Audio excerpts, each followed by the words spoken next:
एक युवा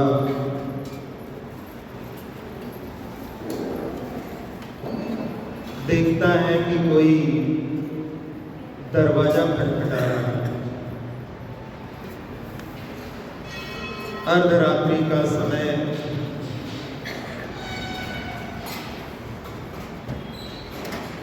जिस धोती को खोल करके शयन कर रहा था,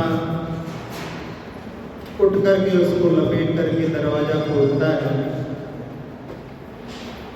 तो वहां एक देवता दिखाई देता है और उससे कहता है कि मैं तुम्हारे घर में आना चाहता हूं। वो कहता है कि मुझे आवश्यकता नहीं। वो पूछता है फिर मैं कहाँ जाऊं? वो कहता है कि राजा के पास चले जाओ। इसलिए राजा के पास चले जाएंगे तो तुम्हें क्या फायदा होगा? वो कहता है कि जब राजा के धन वैभव में वृद्धि होगी तो फिर वो लोगों पर कम कर लगाएंगे और सारी प्रजा सुखी हो जाएगी। वो कहता है मुझे राजा के यहाँ नहीं जाना। तो कहता है कि नगर सेठ के पास चले जाओ। उससे क्या फायदा होगा कि नगर सेठ जब कभी जो है उत्सव करते रहते हैं, सब लोगों को भोजन पर बुलाते रहते हैं। जब उनकी समृद्धि बढ़ेगी तो ये उत्सव बढ़ जाएंगे तो सारी गांव के लोगों का लाभ होगा। किले में वहां भी नहीं जाना चाहता। तो कहा कि हमारे पड़ोस में एक धनवान व्यक्ति रहते हैं, उनके यहाँ चले जाओ। उनके यहाँ पर जाने से तुम्हें क्या फायदा होगा? इसलिए उनके यहाँ पर बहुत सारी गायें हैं और जो है समृद्धि होगी तो पुराने जमाने में लोग छाछ, दही, मठा आदि जो है ऐसे ही बांट देते थे तो सब लोगों के लिए लाभ होगा। फिर मना कर देता तो हम पड़ोस में चले जाओ। पड़ोसी के यहाँ जाने पर तुम्हें क्या फायदा होगा? पड़ोसी के यहाँ पर यदि मजबूत मकान बन जाएगा तो दोनों तरफ की दीवारें तो हमारी अपने आप ही पक्की हो जाएंगी। वो कहता है मैं वहां भी नहीं जाना चाहता। तो कहा जो भृत्य वर्ग होता है उनके यहाँ चले जाओ। उनके यहाँ जाने पर क्या फायदा होगा? वो कहता है कि हमारे यहाँ का भृत्य वर्ग भी जब धन संपदा से संपन्न हो जाएगा, सोने आदि को पहनेगा और कोई अहंकार दिखाएगा धन का, तो हम कहेंगे कि हमारे यहाँ पर जो है भृत्य वर्ग भी ऐसा सोना पहनते हैं। उससे उनके अहंकार को दूर करने में और साथ साथ में हमारे नगर की समृद्धि में भी वो कारण बनेगा। देवता कहता है कि ऐसा उदार व्यक्ति हमने आज तक नहीं देखा जो सब दूसरों के बारे में ही सोच रहा है, अपने बारे में विचार नहीं कर रहा है। एक राजऋषि हुए हैं अमोघ वर्ष, जो आचार्य जिनसेन स्वामी के शिष्य रहे हैं। उन्होंने एक प्रश्नोत्तर रत्न मालिका लिखी जिसमें प्रश्न भी हैं और उत्तर हैं। संस्कृत में बहुत ही प्रांजल रचना है। उसमें एक प्रश्न उन्होंने लिखा, किम प्रशस्यम, प्रशंसनीय क्या है? और उसमें उत्तर देते हुए लिखा, औदार्य, उदारपना प्रशंसनीय है। और उसमें साथ में तनुतर वित्तस्य, जिनके पास में धन संपदा नहीं है फिर भी जिनके पास में उदारपना है वो प्रशंसनीय होता है। धन संपदा वाले की तुलना में जब जिनके पास में संपदा नहीं होती वो भी जब ध्यान के क्षेत्र में अपनी सामर्थ्य से बढ़कर के दान करते हैं तो सब लोगों के मन में उसकी प्रशंसा के भाव अपने आप उत्पन्न हो जाते हैं। एक बार पंच कल्याण का समय था, पूरी समाज से जो है चंदा इकट्ठा करने वाले लोग भ्रमण कर रहे थे और एक खोमचा लगाने वाला, चाट पकौड़ी बेचने वाला एक व्यक्ति था। उसको जो वो सोच ही नहीं रहे थे कि इससे लेंगे, लेकिन फिर भी कहा कि भाई ये सबसे लेना चाहिए, उनके पास में चले। और जब उनके पास गए तो उसने दिन भर की जो कमाई थी उस पूरी की पूरी पेटी को उठा करके उल्टा कर दिया ने, सारी जितनी लागत भी लगी है वो भी और जितना मुनाफा हुआ है देखा ही नहीं कि कितना आज हमारे लिए मिलने वाला था, उस पर कोई विचार ना करके पूरी की पूरी पेटी उल्टी कर दी। वहाँ पर जो लोग पहले चंदा नहीं लेने का सोच रहे थे वो मन में सोचने लगे और आपस में एक दूसरे से कहने लगे कि इतनी उदारता तो हम कभी अपने प्रतिष्ठानों पर दिखा नहीं सकते कि आज दिन भर की कमाई जितनी हुई है अपन सारी की सारी इसके लिए दान कर।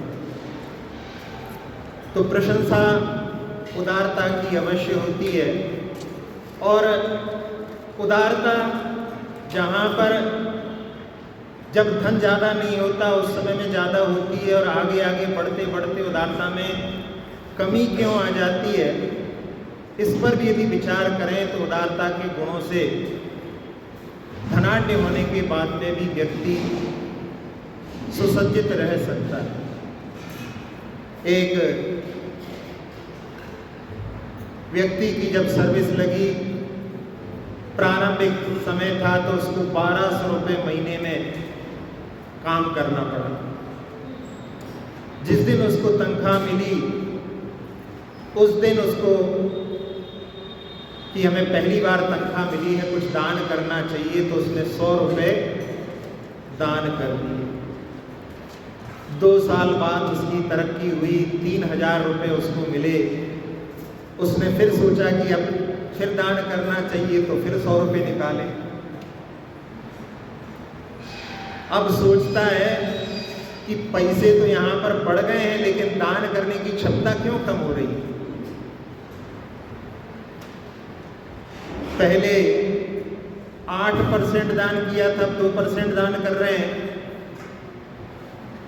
ये तो ठीक नहीं है। यदि क्षमता बढ़ रही है तो दान देने की क्षमता भी बढ़ना चाहिए। यदि बढ़ती नहीं है तो कम से कम तो नहीं होना चाहिए। यदि मेरी तनख्वाह 1 लाख और 1 करोड़ हो जाएगी तब भी क्या मैं 8% दान कर पाऊंगा। सोचा कि 8% दान करना इतनी तनख्वाह में तो जो है कभी सोच ही नहीं सकते। और उसने सोचा कि नहीं, 8% तो मुझे दान करना ही है। हर महीने में 8% की जो तनख्वाह में निकलेगा उसको दान करना है। और उसने एक फंड बना लिया और उदारता का जो प्रभाव उसके जीवन में ऐसा पड़ा, जिसने कभी सोचा था कि 1 करोड़ की तनख्वाह हो जाएगी तो उसकी 1 करोड़ की तनख्वाह भी हो गई और उसमें भी वो 8% निकालता रहा। और उसके माध्यम से बहुत सारे जो चैरिटी दान के कार्य हैं उसको करने में उसके लिए सोचना नहीं पड़ता। उसने जिस विद्यालय में अध्ययन किया है उस विद्यालय को सुसज्जित किया और साथ ही साथ में जहाँ जहाँ पर वो रहा वहाँ वहाँ पर उसने जहाँ से जो कुछ प्राप्त किया है उनको भी देना चाहिए। ऐसे भावों से उसने उदारता का श्रेष्ठ प्रदर्शन किया। तो उदारता का गुण बड़ा प्रशंसनीय होता है। सब लोग जिसकी दिल से प्रशंसा करते हैं वो उदारता का गुण सबके जीवन में बना रहे, बढ़ता रहे, ऐसी भावना अपने लिए करना चाहिए। कहीं कहीं पर कुछ ऐसी भी घटनाएं घट जाती हैं, जैसे एक बार टाटा कंपनी के जो प्रमुख हैं रतन टाटा।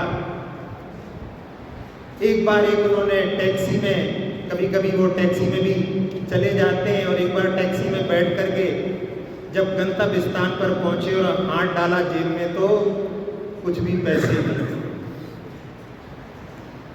और जो टैक्सी ड्राइवर था वो समझ गया और उसने उस समय में उनको पहचान भी लिया, और उस समय में उसने उदारपना दिखाते हुए कहा कि सर इसको लिफ्ट समझ लें, आपने लिफ्ट ली थी, जब लिफ्ट लेते हैं तो फिर कोई पैसा नहीं देना पड़ता है। और उसने आगे हमारे लिए कुछ इनसे प्राप्त हो ऐसी कुछ भी कामना नहीं रखी, और उसने बिना देखे उनको अपनी गाड़ी को आगे बढ़ा दिया। तो ऐसी जो है उदारता के दर्शन जो है कभी कभी ऐसे लोगों के जीवन में भी मिल जाते हैं। जहाँ आप लोगों ने निराला जी एक कवि हुए हैं, सूर्यकांत त्रिपाठी निराला, वो भी फक्कड़ स्वभाव के थे, इलाहाबाद के रहने वाले थे, और उनकी बहुत सारी कविताएं छप चुकी थी। उसके माध्यम से उनके लिए धन का अर्जन होता था, लेकिन कभी भी धन उनके पास टिकता नहीं था। कहीं भी कोई परेशानी देखते थे और अपने धन को उसमें खर्च कर देते। एक बार पब्लिशर ने उनके लिए 300 रुपये उस जमाने में दिए। टांगे में बैठ करके जा रहे थे और एक वृद्धा माता को जो है भीख मांगते हुए देखा और उससे पूछा कि यदि इतने पैसे दे दें तो कितने दिन भीख नहीं मांगू। ऐसा करते करते और बाद में जो है सारे के सारे पैसे उसकी झोली में डाल करके, और जब तक वो ऊपर देखती तब तक उन्होंने टांगे वाले को इशारा कर दिया और आगे बढ़ गए। महादेवी वर्मा उनकी मुँह बोली बहन जैसी थी, वो हमेशा उनका ध्यान रखती थी, कहती थी कि इतना खर्च मत करा करो, अपने लिए भी कुछ रखा करो। ठंड का समय आ रहा था और उन्होंने उनके लिए एक कोट ठंड के लिए सिलवाया, और जब तेज पड़ने लगी तो एक दिन देखा कि बिना कोट के ही वो घूम रहे हैं। पूछा उनसे तो उन्होंने कहा कि जिसको आवश्यकता होगी उसके पास होगा। कोई व्यक्ति परेशान था, उसके लिए आवश्यकता थी, तो उन्होंने अपने कोट को दे दिया और कह दिया कि बेच करके इसका जो है अपने समस्या के निवारण में प्रयोग करें। बर्णी जी भी बड़े उदार चित्त हुए हैं। वैसे तो उनके लिए संरक्षण चिरोंजाबाई जो धनाढ्य थी उनका मिला था, फिर भी उनके जीवन में उदारता का गुण कई बार दृष्टिगोचर होता है। एक बार जब वो कहीं से आ रहे थे, पैदल गमन करते हुए, कोई साथ में बराइठा के सेठ भी उनके साथ में थे, और एक कुएं पर शाम के समय में उन्होंने अपने लिए जो शाम का भोजन पानी लेते हैं वो लिया, और उस समय में एक विधवा स्त्री अपने बच्चे के साथ में आकर के वहाँ पर रोने लगी, और उसकी परेशानी सुनकर के कि पति के देहांत के बाद में देवर आदि सब उसको घर से निकालना चाहते हैं, बड़ा मुश्किल जीवन हो गया है। तो उस समय में उन्होंने उसके लिए जो कुछ अपने पास में खाद्य सामग्री थी वो भी दे दी, सेठ के पास में कुछ धन था वो भी दे दिया। फिर भी उनको लगा कि ये पर्याप्त नहीं है, तो उन्होंने अपने पास में जो एक धोती रखी हुई थी, दुपट्टा रखा हुआ था, उसको भी दे दिया, और जो पहने हुए थे उसको भी दे दिया। सेठ जी ने पूछा कि अब कैसे चलेंगे, फिर नगर पास में आ रहा है। तो उन्होंने कहा अपन सामायिक यहीं पर रास्ते में कर लेंगे, और अंधेरा हो जाएगा तो दिखाई नहीं देगा, और घर पर जा कर के पहन लेंगे फिर से।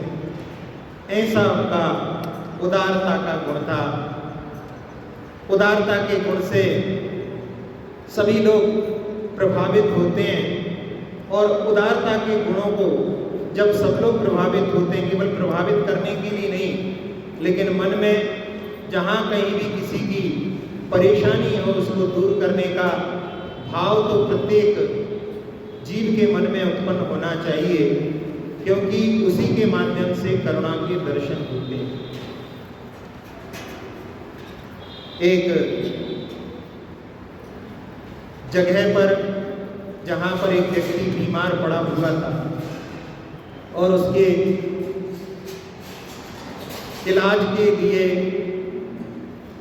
उसके पिता ने कहीं से कुछ कर्ज लिया और डॉक्टर को लेकर के आया। डॉक्टर को लाए और आने में विलंब हो गया। जब तक डॉक्टर पहुंचता है तब तक उस व्यक्ति के प्राण छूट जाते हैं। अब जिसने कर्ज लिया था, डॉक्टर की फीस पूछी तो बहुत ज़्यादा थी, लेकिन जहाँ पर कोई इलाज नहीं किया, लेकिन डॉक्टर तो आया है और उस समय में कहता है कि मैं अभी आप इतने पैसे रखो और भी मैं पैसे ला करके आपके लिए चुकता कर दूंगा। तो डॉक्टर कहता है कि मैंने तो कुछ इलाज किया ही नहीं है और पैसे भी जो है तुमने कर्ज लिया है, इसलिए तुम इसको अपने पास ही रखो, मुझे कोई आवश्यकता नहीं।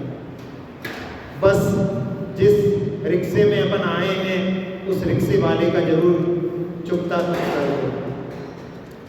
जब रिक्शे वाले को चुकाने की बात आई तो उसने भी कह दिया कि मुझे भी कोई आवश्यकता नहीं।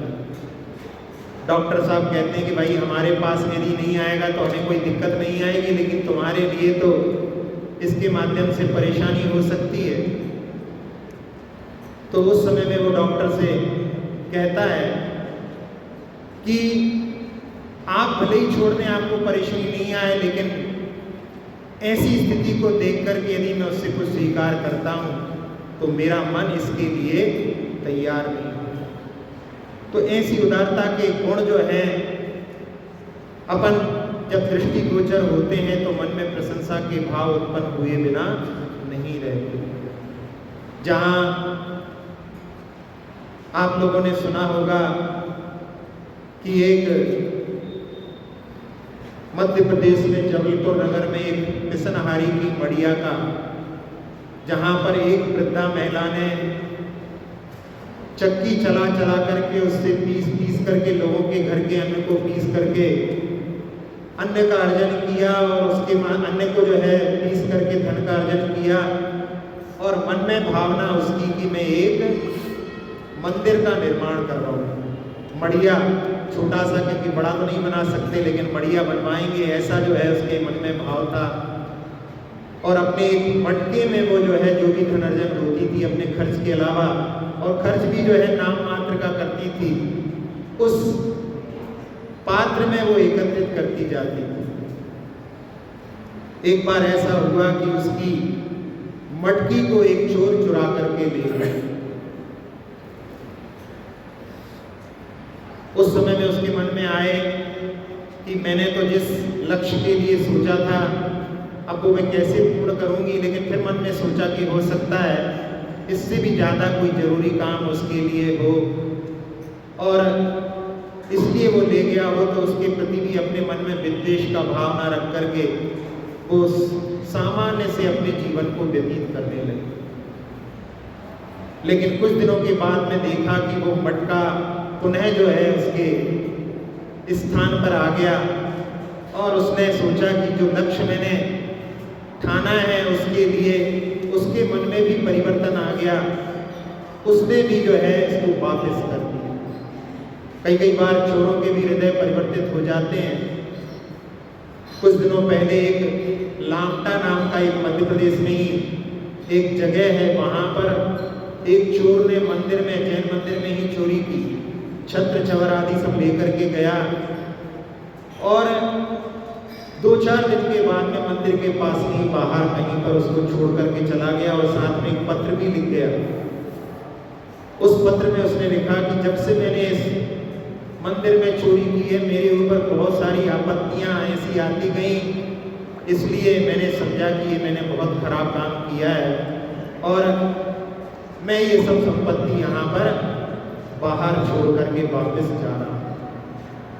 कभी कभी किसी निमित्त से भी हृदय परिवर्तन हो जाता है, लेकिन वो उदारता की बात अपन जहाँ पर चल रही थी कि उसने सोचा कि उस चोर ने उसको वापस कर दिया है तो उसके भी उदारता गुण की प्रशंसा की, और उसके बाद में जब पर्याप्त धन हो गया तो उसने मजदूर आदि, कारीगर आदियों को बुला करके और मढ़िया का निर्माण करना प्रारंभ किया। उस मटके में से निकाल निकाल करके वो धन देती रही और एक दिन कारीगर ने कहा कि अब पूरा जो है मंदिर निर्माण हो गया है, अब इसमें प्रतिमा को जो है स्थापित कर सकती है। 1000 वर्ष से ज़्यादा पुरानी घटना है। उसमें उसने पद्मपुत्र भगवान की प्रतिमा जो लाल वर्ण की है वहाँ पर स्थापित की और उसके बाद में उस कारीगर ने कहा कि अब पूरा मंदिर का निर्माण हो गया है, बस अब कलश बाकी रह गया है। इस कलश को जो है रखना है, उसके लिए और जो है थोड़ा सा विचार करना। और जब उसने मटके में हाथ डाला तो अब मटका खाली हो चुका। अब कलश में क्या चढ़ाएं वो सोचती रही। फिर अचानक उसके लिए मन में भाव आए और उसने कि लोग क्या कहेंगे, इसकी कोई चिंता नहीं है। और अगले दिन उसने कारीगर से कहा कि भैया ये चक्की के पार्ट हैं, इन्हीं को जो है कलश के रूप में ऊपर चढ़ा दो। उसने कहा कि इसको देख करके लोग हंसेंगे। उसने कहा हमें कोई इसकी चिंता नहीं है, हमने तो इसी के माध्यम से इस मढ़िया मंदिर का निर्माण किया है, इनको तुम जो है ऊपर चढ़ा दो। उसने पूछा कि फिर तुम कैसे संसाधन करोगी, क्योंकि अभी तुम्हारे इसके माध्यम से अन्न पीस करके तुम्हारे लिए धन की उपलब्धि होती है। तो उसने कहा कि अब हमें कोई धन अर्जन करने की इच्छा नहीं है, हमारा कार्य पूर्ण हो गया। और जैसा कहा था उस कारीगर ने उस शिखर पर जो है तो चाकी के पार्ट लगा दिए। आज भी आप चाहें तो वहां पर जाकर के उन पार्ट को लगे हुए देख सकते हैं। और कहते हैं कि जैसे ही उसकी प्रतिष्ठा हुई, उस वृद्धा के उसी समय में जो है प्राण पखेरु उड़ गए और उसने जैसा सोचा था उस लक्ष्य को पूर्ण कर लिया। और माँ साथ साथ में ये भी सोचा था कि अब कोई कार्य ना करना पड़े, तो उसकी आयु भी उस समय में पूर्ण हुई। आज भी उसका नाम पिसनारी की मढ़िया के नाम से जाना जाता है। तो उदारता के गुण जहाँ पर अपन देखते हैं, उसके माध्यम से जिनके पास में सामर्थ्य नहीं होती वो भी यदि उदारता के साथ में धन का यदि व्यय करते हैं, उपयोग करते हैं, तो वो सबके मन में प्रशंसनीय भाव बन जाते हैं। जहाँ पर जिनागम में कम से कम 10% दान करने के लिए लिखा है, अपनी आय का 10% दान अपने लिए करना चाहिए। उसको जगन्य दान कहा है। तो उस जगन्य दान में आज भी कई लोग ऐसे हैं जो अपने दान करते हैं, बिल के ऊपर ही 10% जो है उसी समय में निकाल करके ये तो हमारा है ही नहीं, और उसके माध्यम से उनके जीवन में समृद्धि भी आती है। तो ये दान की उदारता का जो भाव है, कोई ऐसा नहीं कि जब कभी समर्थ हो जाएंगे तब हम दान करेंगे। हम जैसी अवस्था में हैं उसमें हमारे लिए अपने जितना भी अपन आय का अर्जन कर रहे हैं उसमें से कुछ ना कुछ भाग निकालना चाहिए।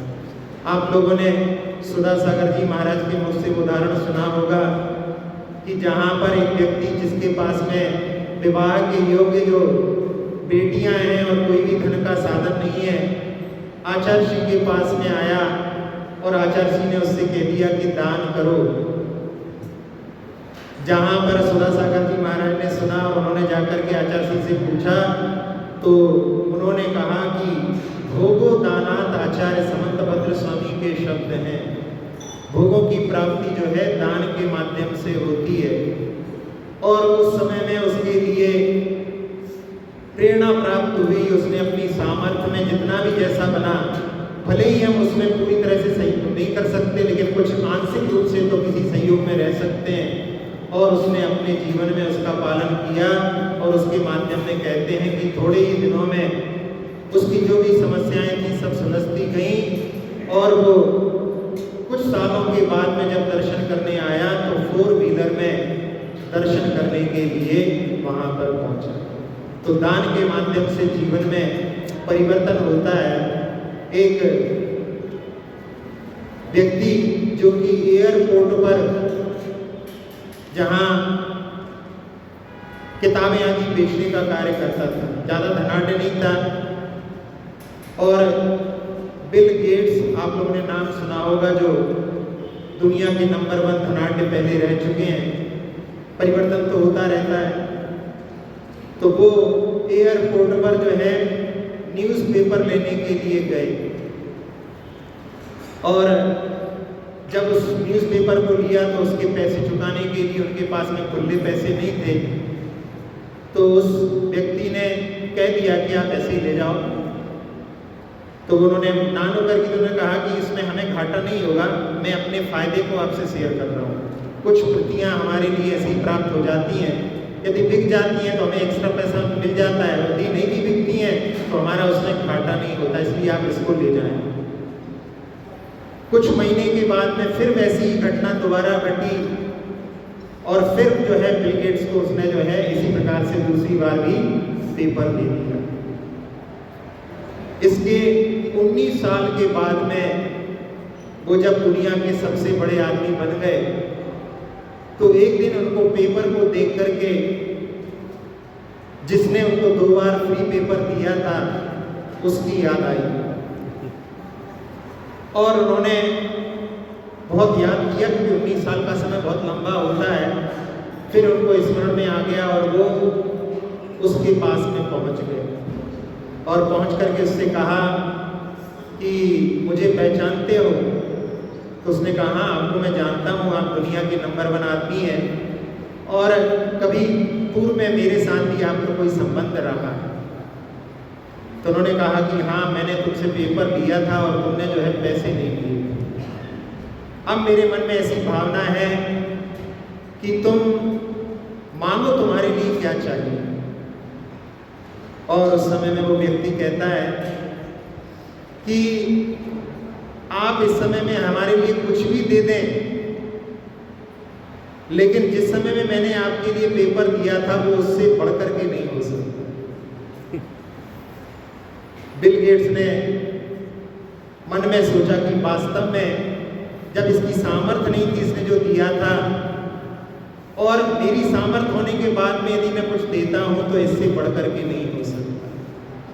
तो ये प्रसंग जो है हमारे लिए प्रेरणा देने वाला है कि हम इसका इंतजार नहीं करेंगे जब हमारे पास सामर्थ्य होगी तब हम देना प्रारंभ करेंगे। हम अपनी जैसी भी सामर्थ्य है उसमें उदारता का गुण रख करके अपने जीवन में जहाँ कहीं भी कुछ परेशानियाँ भी दिखती है उस समय में उदारता का भाव अपने मन में रखें। जहाँ मदन मोहन मालवीय ने एक जो BHU बनारस हिंदू यूनिवर्सिटी कहलाती है उसका निर्माण किया, और उस समय में सब जगह जा जा करके दान किया,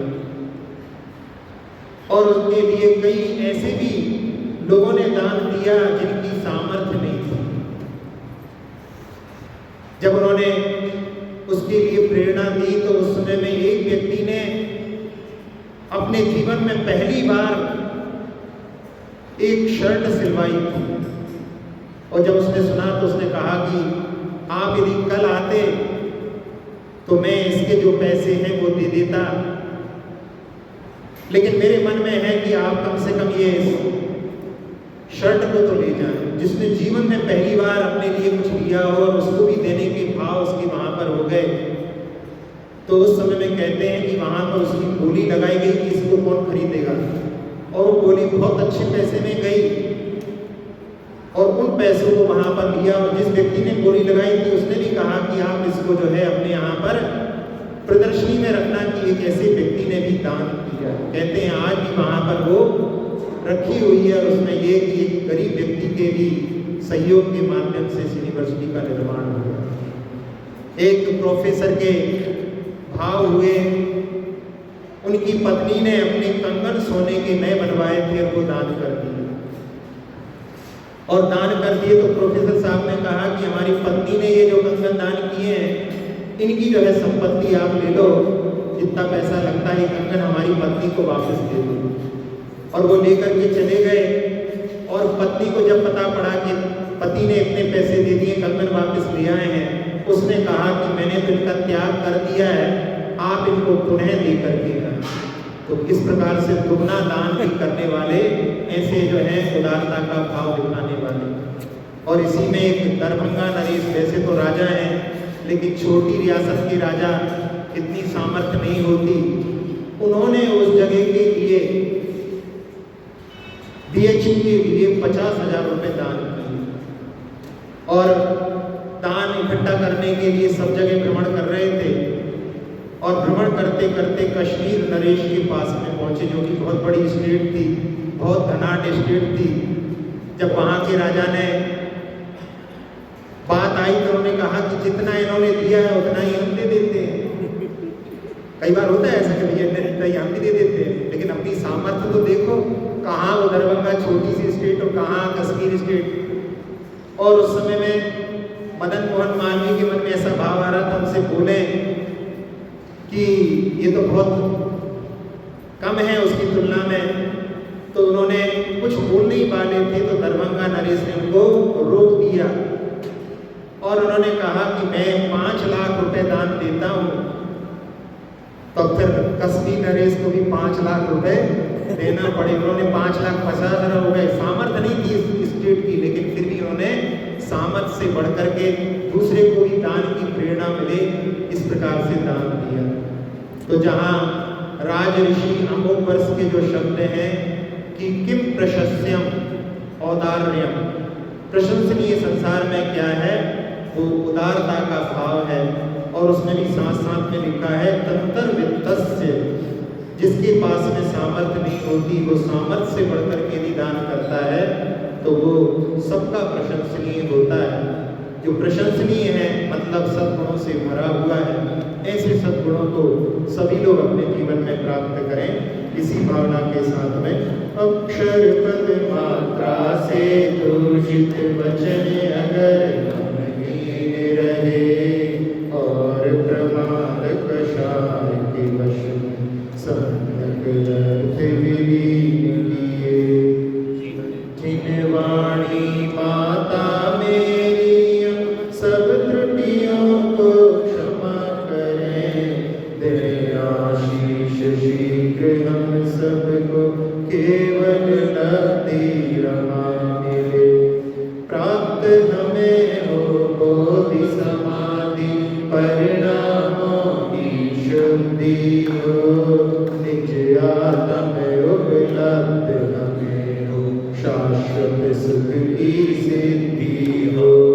चिंतित वस्तु रात्रि माता चिंतामणि उपमा भाति, करो वंदना पूर्ण विनय से चरण रखो मैं ये पाती।